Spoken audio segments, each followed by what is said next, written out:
Good morning everyone. चलिए, जो हमारा इंटीग्रेशन का लेक्चर सीरीज है उसको आगे बढ़ाते हैं। अब इंटीग्रेशन के अंदर एक बात मैं पहले से क्लैरिटी से बता देता हूँ कि अब जो हम बात करने वाले हैं वो है how to use integration by substitution. मैं नहीं कह रहा हूँ कि what is integration by substitution. मेरा फोकस वो नहीं है भाई, ये समझना। मैं इंटीग्रेशन बाय सब्स्टिट्यूशन को सिर्फ यूज करूंगा, सिर्फ वो पैटर्न फॉर्म करूंगा आपके साथ, वो फॉर्मूलेज आपके साथ डिस्कस करूंगा, दो चार एग्जांपल दिखाते हुए, ताकि आपको पता चले कि अच्छा ये होता है इंटीग्रेशन बाय सब्स्टिट्यूशन। ठीक, अंडरस्टैंड दिस वेरी वेल। ठीक, तो आप इंटीग्रेशन को सब्स्टिट्यूशन को यूज कैसे करेंगे, देखिए। आपको याद है हमने एक पावर रूल पढ़ा था। What was the power rule? Power rule क्या कहता है? तो पावर रूल कहता है कि if the function is x to the power n और आप उसको इंटीग्रेट कर रहे हैं एक्स के रिस्पेक्ट में, तो आंसर आता है x to the power n plus one, यानी एक पावर बढ़ जाती है और जितना पावर ऊपर बढ़ के हुई है उतनी ही नीचे डिवाइड कर देते हैं। और क्योंकि हम ओपन इंटरवल इंटीग्रेशन कर रहे हैं इसलिए कांस्टेंट ऑफ इंटीग्रेशन साथ चलता है। ठीक, तो यही बात इस वाले पॉइंट, इस वाले फंक्शन को एक बार फिर से देखेंगे। एक मिनट, इस वाले फंक्शन को देखेंगे, पहले वाले को, ए वाले पार्ट को देखेंगे। ठीक है, जब आप ए वाले पार्ट को देखेंगे तो आप रियलाइज करेंगे y is equal to a x plus b raise to power n है, और एन की वैल्यू किसके बराबर है भैया? -1 नहीं हो सकती। किसके बराबर नहीं, किसके बराबर नहीं हो सकती, तो एन की वैल्यू -1 नहीं हो सकती। यानी ऐसा नहीं लग रहा कहीं ना कहीं पावर रूल जैसा ही है कि भाई सेम पावर रूल जैसा ही बिहेव कर रहा है, एग्जैक्टली सेम तरीके से फंक्शन वैसा ही लग रहा है, but the only difference is कि सर वहां पे तो x to the power n था, यहाँ पे a x plus b raise to power n है। और मैं फिर से कह रहा हूँ, ठीक है, कह रहा हूँ, कह नहीं रहा हूँ, कह रहा हूँ कि ये सिर्फ जो फॉर्मूले हैं वो मैं डायरेक्ट बता रहा हूँ। इसका जो नेक्स्ट लेक्चर होगा, आई थिंक, एक मिनट, हाँ, उसमें मैं रीजन दूंगा कि इंटीग्रेशन बाय सब्स्टिट्यूशन में फॉर्मूला ऐसा आया क्यों। और ये ऑप्शनल है, ये डिपेंड करेगा, आपकी इच्छा है, देखना है देखें, नहीं देखना मत देखें। इससे आपके फिजिक्स पार्ट में कोई प्रॉब्लम नहीं आएगी, इतना श्योर है। ठीक है, एंड देन उसके बाद उठाएंगे एप्लीकेशन। चलिए, तो इसका मतलब कहीं ना कहीं पावर रूल से लिंक्ड है। तो जैसे आपको याद है, हम डिफरेंशिएशन में चेन रूल नामक एक चीज थी, टॉपिक था, वो अपन ने पढ़ा था। ठीक है, चेन रूल, चेन नहीं, फंक्शन वाला चेन, तो वो अपन ने पढ़ा था। और वो चेन रूल के अंदर हमने कहीं एक पैटर्न फॉर्म किया था कि पहले बाहर वाले फंक्शन को डिफरेंशिएट करो, फिर अंदर वाले जो फंक्शन है। चेन रूल कब यूज करते हैं? जब फंक्शन के अंदर फंक्शन हो, एक फंक्शन नहीं, एक फंक्शन के अंदर दूसरा फंक्शन, दूसरे के अंदर तीसरा, और तीसरे के अंदर चौथा, ऐसे करके मल्टीपल फंक्शन एक दूसरे के अंदर हो, तब यूज करते हैं चेन रूल। अभी हम क्या पढ़ रहे हैं? इंटीग्रेशन। कुछ तो अलग है, कौन सा? सब्स्टिट्यूशन। तो हम उसके फॉर्मूला डायरेक्टली यूज कर रहे हैं। तो कहीं ना कहीं आपको नहीं लगता कि जो पावर रूल का एक्स था, अब उस एक्स को रिप्लेस करके ए एक्स प्लस बी लिख दिया गया है? डोंट यू थिंक यही चेंज है पावर रूल में? तो आप जैसे चेन रूल में, जैसे बोल रहा हूं, मतलब ये नहीं कि लिटरली वही करने लग जाना। वहां तो पावर कम करते थे, मल्टीप्लाई होती थी, वो सब अलग चीज है भाई। मैं कह रहा हूँ सोच उस तरह से, मतलब माइंडसेट थोड़ा वैसा रखना। ठीक है, कि अब हमें क्या करना है? इंटीग्रेट करना है। और यहाँ पे प्रॉब्लम ये है कि अपना जो इनपुट है, ध्यान देना, वो अब एक्स नहीं है, वो है एक्स प्लस बी, यानी ब्रैकेट के अंदर कुछ और है, सिर्फ एक्स नहीं। तो अगर मुझे इसका इंटीग्रेशन चाहिए, let's say we want to find the integration, यानी हमें चाहिए इंटीग्रेशन ऑफ y dx, तो ऑब्वियस सी बात है y की जगह पे क्या उठा के रख देंगे हम? A x plus b raise to पर n। एंड ध्यान दीजिएगा n की वैल्यू -1 नहीं हो सकती, तो अपने उठा के रख दिया। और किसके रिस्पेक्ट में इंटीग्रेट कर रहे हैं भाई? dx। वो तो y की जगह लिखा ना, ये पूरा पार्ट तो y की जगह था, और dx सिर्फ मल्टीप्लाई हो रहा है। तो हमें इस फंक्शन को इंटीग्रेट करना है किसके रिस्पेक्ट में? x में। मैं एक बार लिख रहा हूँ उसका आंसर, देखते हैं क्या पता वो आपको पता चले। भाई वैसे भी रटना ही था, फॉर्मूले हैं, रट लो।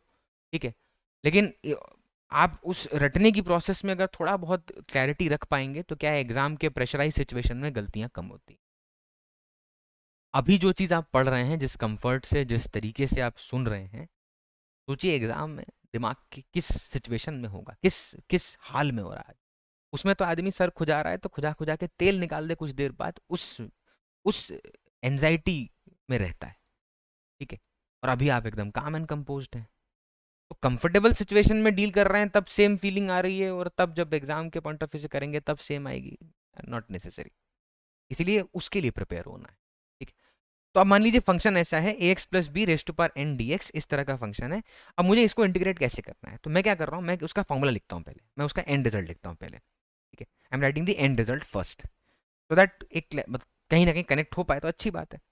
आंसर क्या देखना?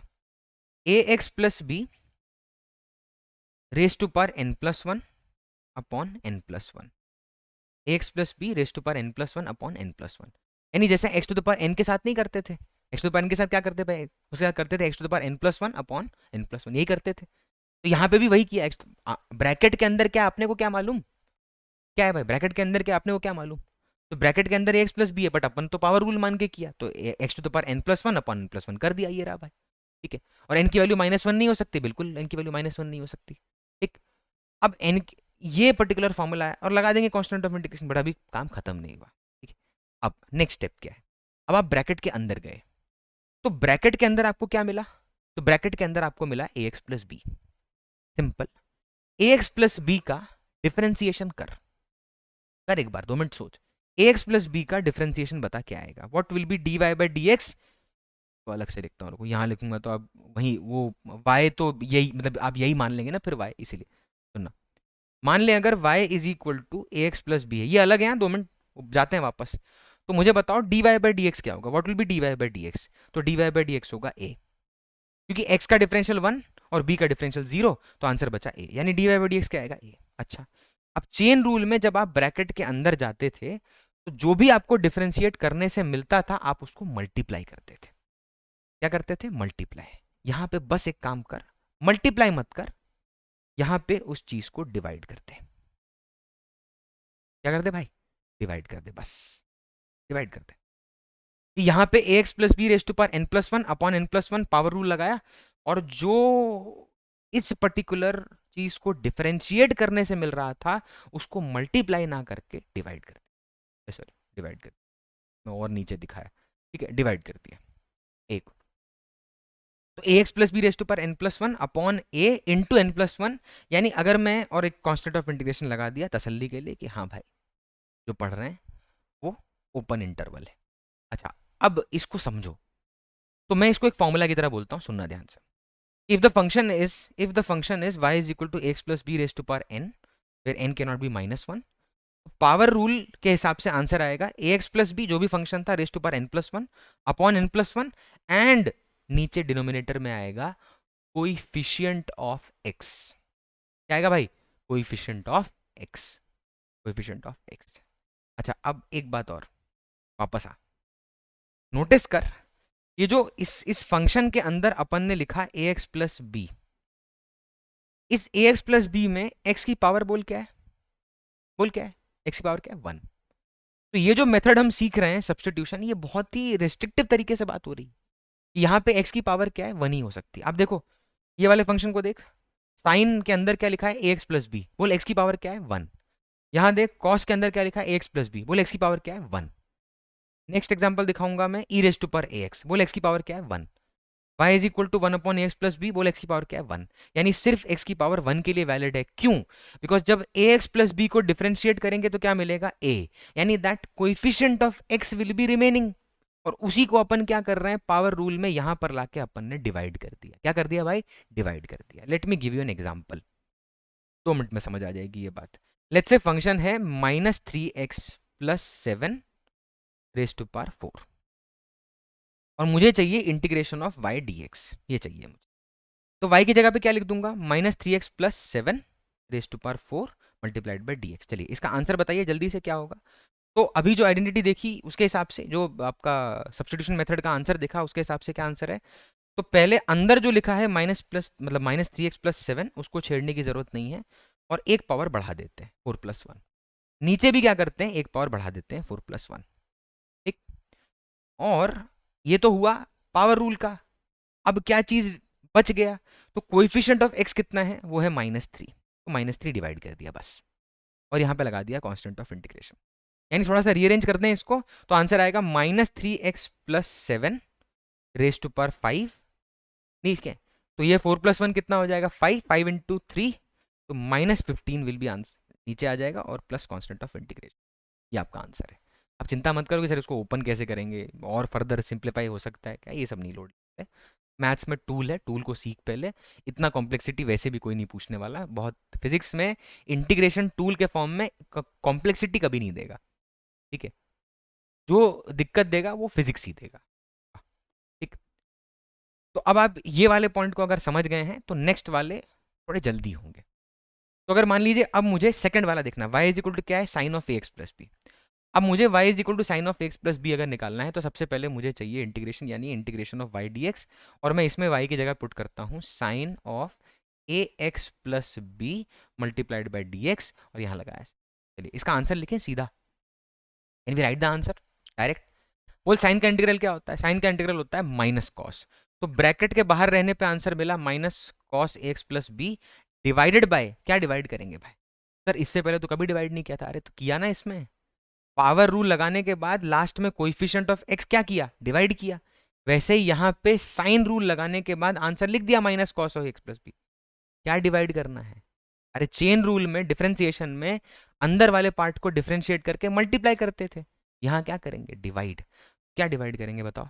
ए will be divided and constant of integration, ये आंसर है। यानी कोई जो भी आपका जो भी अंदर लिखा है, पहली बात ध्यान दे एक बात को, मैं फिर से कह रहा हूं इस पे फोकस करना। यहाँ पे x की पावर 1 है, यहाँ पे x की पावर 1 है, यहाँ पे x की पावर 1 है, ये सब x की पावर 1 है भाई, ये ध्यान देना, ये इसी के लिए वैलिड है। या आपका मन कहे कि चलो एक्स क्यूब के लिए भी लगा देते हैं, एक्स स्क्वायर के लिए भी लगा देते हैं, तो भैया मन को मारो गोली और याद दिलाओ कि ये गलत है। तो सिर्फ x की पावर 1 होगा तभी ये वैलिड है, तभी ये यूज कर सकते हैं। तो अगर मान लीजिए मैं तीसरा वाला आपसे पूछूं, डायरेक्ट आंसर लिखते हैं कि अगर इसको इंटीग्रेट करना है तो मुझे बताइए y dx किसके बराबर होगा? What will B integration of y dx, क्या होगा? तो सबसे पहले फिर से वही cos of x plus b उठा के लिख दिया, ठीक है, और लगाया बाहर dx और लगा दिया इंटीग्रेशन। जल्दी से बोलिए इसका आंसर क्या आएगा? What will be the answer? Direct बोलना। तो cos का इंटीग्रेशन क्या होता है भाई? साइन, और ब्रैकेट के अंदर जो था उसको एज इट इज छाप दिया, and coefficient of x will be multiplied और divide. Tell me, coefficient of x will be multiplied और डिवाइड? तो coefficient of x will be divided, तो यहाँ पे a को डिवाइड कर दिया और साथ में लगा दिया कांस्टेंट ऑफ इंटीग्रेशन। क्या लगा दिया भाई? Constant of integration. चलिए नेक्स्ट। अच्छा, इसमें मैं एग्जांपल इसलिए नहीं दे रहा हूँ बिकॉज ये खुद ही एक वन, मतलब एक क्या बोलते, सिंगल क्वेश्चन है ये कोई ऐसा तो है नहीं कि मैं वो ए एक्स बार बार अलग अलग लिख के प्लस माइनस करके मैं आपके साथ टाइम पास करता रहूँ, ठीक। चलिए तो नेक्स्ट है e raise to power a x. अच्छा, अब आप बोलेंगे sir e raise to power जब भी एक्सपोनेंशियल फंक्शन आता है तो उसका इंटीग्रेशन तो वही होता है, ठीक है, e raise to power a x multiplied by d x, यानी हमें इस वाई को एक्स के रिस्पेक्ट में इंटीग्रेट करना है। बट द प्रॉब्लम इज कि सिर्फ ये e raise to power x नहीं है, ये क्या है? E raise to power a x है। तो पहले आप ब्रैकेट में, मतलब उसका जो इनपुट है उस पर फोकस मत करो, 2 मिनट के लिए उसके इनपुट पे फोकस मत करो। आप ये सिर्फ देखो कि e raise to power x का इंटीग्रेशन क्या होता है? E raise to power x. तो e raise to power a x का इंटीग्रेशन भी क्या होगा? E raise to power a x. लेकिन कुछ तो डिफरेंस होगा ना, कि सब्स्टिट्यूशन मेथड के नाम पे अलग से पूरा टॉपिक पढ़ा रहा है आदमी, 12-15 मिनट से चीख रहा है, कुछ तो पर्पस होगा कि सिर्फ मान लें वही है। तो इसमें नीचे क्या डिवाइड होगा? ए, और यहाँ पे लगा दिया कांस्टेंट ऑफ इंटीग्रेशन। ध्यान देना एक्स की पावर 1 है and a is the coefficient, मतलब sorry coefficient of x, leak कर गया, कोएफिशिएंट ऑफ एक्स। तो e raise to power ax upon a plus c, that is the constant of integration. Just to tell you again, ये formula है, बहुत हो गया, ठीक। तो जैसे वहां अब आप सोचिए, अगर मैं आपको बोलूं, यहीं पे मैं एग्जांपल चलिए बोल दे रहा हूं कि अगर y is equal to e raise to power ax है और मैं बोलूं कि मुझे इसका डिफरेंशिएशन चाहिए, तो dy बाई dx करके बताओ भाई, चेन रूल के हिसाब से क्या आंसर आएगा? What will be dy by dx? तो आएगा e raise to power ax, यानी फंक्शन एज इट इज छाप दिया, e raise to power x का differentiation e raise to power x ही रहता है। लेकिन क्या काम खत्म हो गया? नहीं, चेन रूल में उसके अंदर भी जाते हैं, तो फंक्शन के अंदर गए तो ax का डिफरेंशियल क्या बचा? a। तो जब आपने इसी को डिफरेंशिएशन किया तो आपने a मल्टीप्लाई किया, और जब आपने यही इंटीग्रेशन किया तो आपने a डिवाइड किया, यही इंटीग्रेशन बाय सब्स्टिट्यूशन। और फिर से कह रहा हूं, x की पावर 1 के लिए ही वैलिड है।